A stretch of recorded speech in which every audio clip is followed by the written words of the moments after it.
নেকামল কারে বলে? নেকামল করতে হলে আবার দুইটা শর্ত লাগে। এক নম্বরে কাজটা করতে হবে আল্লাহরে খুশি করার জন্যে। কারে খুশি করার জন্য?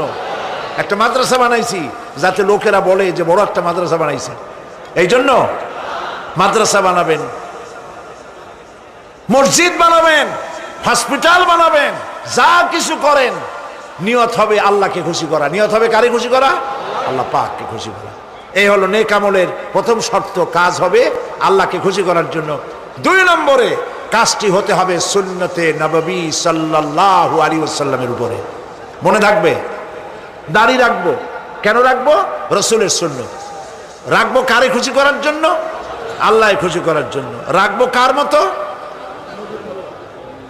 রবীন্দ্রনাথের মতো, কার্ল মার্কসের মতো, কবির মতো নয়। রাখতে হবে কার মতো? নবীর মতো। বুঝে নেন, কাজটা হতে হবে আল্লাহকে খুশি করার জন্য। দুই নম্বরে কাজটা হতে হবে সুন্নতে নববী সাল্লাল্লাহু আলাইহি ওয়াসাল্লামের উপরে হতে হবে।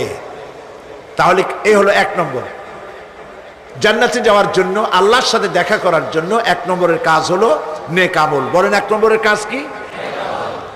দুই নম্বরের কাজ ওয়ালা ইউশরিক বিইবাদাতি রাব্বিহি আহাদা। আল্লাহ রাব্বুল আলামিনের ইবাদতের সাথে কাউকে শরীক স্থাপন করা যাবে না। আমরা যারা মুসলমান, অধিকাংশ মুসলমান শিরকের ভিতরে মুবতালা হয়ে আছে। বিশ্বাস করেন কিনা বলেন? কাফেরেরা তো মুশরিক আছেই, ওরা তো মুশরিক আছেই, কিন্তু আমরা মুসলমানেরা আমাদের আমলের মধ্যে আমাদের অজান্তে সওয়াবের নিয়তে অনেক শিরক আমরা করে বসি। নাউজুবিল্লাহ।